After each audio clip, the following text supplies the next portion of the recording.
आज खुशी के इस अवसर पर हमारी बात एसोसिएशन हांसी में पहुंची हमारी बहन। आज हांसी बार एसोसिएशन की ओर से हमें निमंत्रण मिला हमारे यहाँ के एग्जीक्यूटिव का, और कि यहाँ आए। अब ज़िला अपना है, हांसी उसका हिस्सा है, तो इनके निमंत्रण पर यहाँ आए और वकील साहिबान से बातचीत करने का मौका मिला। अच्छा होता है जो इंटेलिजेंसिया है उसमें वकील भी होते हैं, आप जैसे जर्नलिस्ट भी होते हैं, और सभी प्रोफेशनल लोग उनसे बातचीत करके कुछ ना कुछ हम लाभान्वित होते हैं। हांसी में आ जाए अच्छा लगा, लेकिन आप देख रहे हैं कि आज के दिन जो देश विदेश में हो रहा है, किसी तरह से भी लोगों की भी आवाज़ दबाई जाती है, सच को उभरने नहीं देते। सच्चाई ये है कि आज के दिन हर नागरिक त्रस्त है, महंगाई दिन ब दिन बढ़ती चली जा रही है, हर एक वर्ग को प्रभावित करती है। जब तेल, पेट्रोल, डीजल, एलपीजी, खाद, किसी भी चीज़ की कीमत बढ़ेगी तो उसका एक असर हर चीज़ पर जाता है और हर वस्तु महंगी हो जाती है। यही हाल आज हमारे देश और प्रदेश की अर्थव्यवस्था का हो रहा है। नौकरियां मिल नहीं रही, बेरोज़गारी बढ़ती जा रही है, जिसको हरियाणा सरकार तो मानने को तैयार नहीं। आम नागरिक के लिए जीना दुश्वार हो गया है।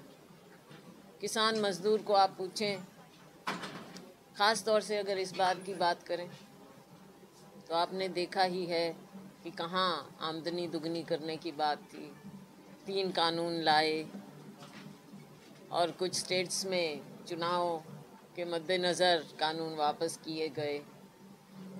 लेकिन आज भी किसान की बदहाली है, प्राकृतिक मार, और उस पर जो ये सरकार है उसकी गलत पॉलिसीज़। इस बार उपज कम हुई, गर्मी जल्दी पड़ी, लेकिन ऐसे समय में जब किसान अपनी आमदनी बढ़ा सकता था तूड़ी बेचकर, उस पर बैन लगा रहे हैं। मुझे बताइए कि कौन सी यहाँ पर कानून व्यवस्था की इतनी दिक्कत आ रही थी जो जगह जगह पर आप 144 धारा लगा रहे हैं, नोडल ऑफिसर्स को बिठाने की बात कर रहे हैं ताकि तूड़ी इधर उधर ना जाए। तो ये आमदनी बढ़ानी है किसान की तो वो बढ़ा सकता है, क्यों नहीं। आप तो कहते थे कि कानून ऐसे हों कि किसान को अंतर्राष्ट्रीय बाजार में अच्छी कीमत मिले, आप तो अपने ही देश में नहीं लेने देना चाह रहे हैं। ये सरकार की गलत पॉलिसीज़ हैं कि नहीं। आज तूड़ी के अभाव में आप मुझे बताइए, जो ये गौ रक्षक बनते थे जगह जगह गौशालाओं में, आज कम तूड़ी आ रही है। पूछना अपना डाल जाते थे लोग, वो भी दिक्कत है। अभी मैं खेदड़ में जाऊंगी, रेट भी ज़्यादा हो रहे हैं। अब वो किसान को तो लेने नहीं देना चाह रहे ना, किस सरकार खरीद करे तूड़ी की और गौशालाओं में दें। अभी जैसे मैंने कहा खेदड़ जा रहे हैं हम, हमारा ही गांव है पास का, पहले वहाँ की गौशाला को थोड़ी आमदनी मिल जाती थी, इतना बड़ा प्लांट वहाँ पर लगा है, तो कुछ राखी बेचकर उन्होंने बल्कि इन्वेस्ट भी किया है, मशीनें खरीदी की। पहले जो चल रहा था उनको कह रखा था कि उससे वो आमदनी करके गौशाला में खर्चा हो जाता था, अब वो बैन कर दिया। भाई फ़ायदा तो आपने करना है बड़ी कंपनियों का। मुझे बताइए, बिजली का कट जो इतना हो रहा है, क्यों हो रहा है? क्या एकदम बात हो गई है? सरकार को पहले से पता था, क्यों नहीं इंतज़ाम हुए कोयले के? और अपने कार्यकाल में इन्होंने कितने नए बिजली के कारखाने यूनिट लगाए हैं, बताइए कितनी प्रोडक्शन बढ़ा पाए हैं। ये अपनी अचीवमेंट्स की बड़ी फहरिस्त तो बनाते हैं, लेकिन उसमें बताएं बिजली उत्पादन के लिए इन्होंने बढ़ाने के लिए क्या इंतज़ाम किए, फ़ायदा किसको हो रहा है? आम नागरिक को रौंदते हुए, उसको तो बिजली मिल नहीं रही, अडानी जी। अब अडानी जी के एक से एक पायदान चढ़ने पर खुशी मनाई जाती है कि वो दुनिया के बहुत अमीर नागरिक आ जाएं, हमारे आम नागरिकों को रौंदते हुए नहीं। पहले हमारे लोगों की ज़रूरतें पूरी होनी चाहिए। बिजली की प्रोडक्शन क्यों नहीं हो पा रही? क्यों इनके हाथों में, निजी हाथों में सब कुछ जा रहा है? बताइए। थोड़ा सा चेंज करना। हाँ, करो। एक सवाल जो आने वाले कुछ समय में आपसे पूछा भी जाएगा, आप उसके विचल हो जाएंगे और हम पूछते विचल हो जाएंगे। अब कुमारी शैलजा प्रदेश अध्यक्ष से पूर्व प्रदेश अध्यक्ष आपने सबसे पहला आपने, मैं एक बार तो वहाँ बोलने लगी थी, फिर मैंने कहा आप मीडिया यहाँ है, यहीं पे शुरू होएगी बात।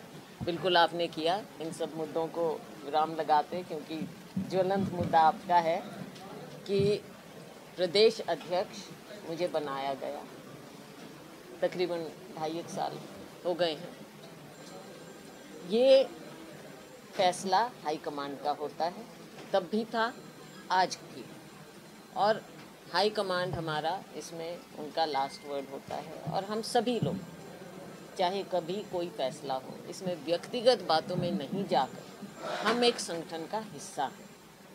और जो भी फैसला हाईकमांड करता है वो सबको, हमेशा हम सबको मान्य होना चाहिए और होता है। मैं नई टीम को, नए अध्यक्ष बने हैं उदय भान जी, और जो कार्यकारी अध्यक्ष हैं 4, उन सब को मैं बधाई भी देती हूँ और अपनी शुभकामनाएं भी देती हूँ। आने वाले समय में मैं खुद कांग्रेस पार्टी की पहले सिपाही हूँ, उसके बाद नेतागिरी आती है। एज अ ट्रू सोल्जर हम कांग्रेस पार्टी की सेवा पहले भी करते रहे, आगे भी। और हाई कमांड में मेरी पूरी आस्था है उनके हर फैसले पर। मैडम, क्या पंजाब में मिली हार के बाद ये फेरबदल को आप देख रहे हैं? देखो, फेरबदल होते रहते हैं, सिर्फ हार या जीत की बात नहीं है, लेकिन ये ज़रूर है कि समय समय के साथ बदलाव आने भी चाहिए। मैंने थोड़ा एक बार वहाँ हिंट करना शुरू किया था, फिर मैंने कहा चलो जो भी, change should always be there. अगर चेंज नहीं होगा तो एक ही उससे बात नहीं बनती। चेंज आए, चाहे हार हो या जीत हो, पार्टी को तो लोगों के साथ एक डायनामिज्म दिखाना पड़ेगा। मैडम, क्या पार्टी के अंदर गुटबाजी चल रही है? देखो, गुटबाजी मीडिया हर बार 2.5 साल से मेरे से ये सवाल पूछता रहा है, तो नहीं, क्योंकि उसके आप उसको ये उल्टा ग्रुप हो गया, ये शैलजा ग्रुप। अब ये देखो, इस तरह की चीज़ें मीडिया में ही निकलेंगी, हमारे तो क्या आपस में। पर लेकिन आपकी स्माइल के बाद में हम थोड़ा पूछ नहीं पाते, क्योंकि आप नेचुरली उसको ले जाते हैं। हम पूछना चाहते हैं थोड़ा एग्रेसिव वे में, आप smile I can not be aggressive except जिसको अपोज करना है, हमने सरकार की गलत नीतियों को अपोज करना है, उसमें मैं एग्रेसिव हो सकती हूँ, वरना मैं किस चीज़ में। अभी अशोक तंवर जी आए थे जो पहले कांग्रेस में थे, तो उन्होंने भी ये सरासरी आरोप लगाया था स्टेज से कि कांग्रेस में काफ़ी गुटबाजी है, जिसके बाद वो अब आम आदमी पार्टी में शामिल है। नहीं, वो मुझे नहीं लगता कि आम आदमी पार्टी में शामिल होने से पहले कांग्रेस में थे। वो तो मैम सरासर आपके ऊपर बोलते हैं कि madam He was not in Congress. हाँ, फिर तृणमूल कांग्रेस। तो देखो, कोई भी किसी पे भी टिप्पणी कर सकता है, उनके अपने विचार होते हैं। हमको अपनी पार्टी के लिए काम करना है, अपने संगठन के लिए काम। महंगाई, आज सोनिया गांधी जी से आप मिले, उनसे मुलाकात की और आपने रेजिग्नेशन की पेशकश की, ऐसी बातचीत कही जा रही है, तो बाद में आप इस बात से मुकरे क्यों? देखो, ना मैंने कुछ कहा, ना मैंने मुकरा, ना मैंने ये बात कही, ना मैंने मुकरे। ये हमारे पार्टी का अंदरूनी मामला होता है, हाईकमांड का। और सोनिया गांधी जी से मैं एक बार नहीं, मैं कई बार मिलती रही हूँ और मिलती रहूँगी। कब क्या बातचीत होती है वो सार्वजनिक नहीं हुआ करती। अब ये चीज़ें, जैसे मैंने कहा, ये चीज़ें बाहर के लिए नहीं होती हैं, ये पार्टी का अंदर का मामला होता है और उसको हम सब रिस्पेक्ट करते हैं। महंगाई पूरे प्रदेश में पूरे जोरों शोरों से चल रही है। बात करें तो कहते हैं कि फुली फ्लैश तरीके से हरियाणा में आई, क्या ये प्रदेश अध्यक्ष को चेंज करने का फैसला सही ठहराया जाएगा, या कहीं ऐसा ना हो कि इनको उल्टे पैर वापस आना पड़े? देखो, मैं ये समझती हूँ कि प्रदेश अध्यक्ष का भी जो टेन्योर होता है वो लिमिटेड होना चाहिए। हम कई बार देखते हैं कि कई साल चलते हैं, वो ठीक नहीं है, इट इज़ नॉट हेल्थ हमारे लेवल, तो हमारा कॉन्स्टिट्यूशन भी कहता है। हम कई बार फिर कंटिन्यू कर जाते हैं, वो अलग बात है। लेकिन पार्टी में डायनामिज्म तभी होगा जब हम इन पदों को किसी गोल के साथ ना जोड़कर केवल पार्टी को मजबूत करने के साथ रखें तो बेहतर हो। मैडम, महंगाई जो है प्रदेश में पूरे जोरों पे चल रही है। एक दूसरी एक सबसे बड़ी पार्टी होने के बावजूद आपकी जो पार्टी है वो विरोधी पार्टी का पूरा काम नहीं कर पा रही है। क्या वजह है कि सरकार को आप महंगाई के मुद्दे पर नहीं घेर पा रही? ऐसा नहीं है, मैं आपसे सहमत नहीं हूँ इस बात पर। कांग्रेस पार्टी ने इस बात को एक बार नहीं बार बार उठाया है और हम उठाते रहेंगे। हमने हर लेवल पर इसको उठाया, चाहे ज़िला लेवल हो, चाहे नीचे हो, चाहे धरने जुलूस हो, चाहे चंडीगढ़ में हेडक्वार्टर्स पर हो, हर जगह हमने उठाया है। और मीडिया के माध्यम से, बल्कि मैं धन्यवाद करना चाहूँगी मीडिया के साथियों का कि हमारी बात को उन्होंने दिखाया भी। तो ये समय समय पर हम करते रहे हैं और करते रहेंगे, क्योंकि महंगाई एक ऐसा मुद्दा है जो हर नागरिक के जीवन को छू रहा है। ऐसा नहीं है कि हम एक बार करके बैठ गए हैं और वो बात खत्म, इसको करते रहेंगे। बीजेपी कहती है कि भ्रष्टाचार रहेगा, ये सब रहेगा, ऐसे रहेगा, बहुत बड़े बड़े वादे होते हैं। मेरा पूरा सवाल एक बार सुनिए आप। हिसार में भी बात करें, पूरे हरियाणा में लूटपाट, चोरी, डकैती सब कुछ हो रहा है, कांग्रेस फिर भी कुछ नहीं कर रही है। मैं आपको एक और उदाहरण देना चाहूँगी।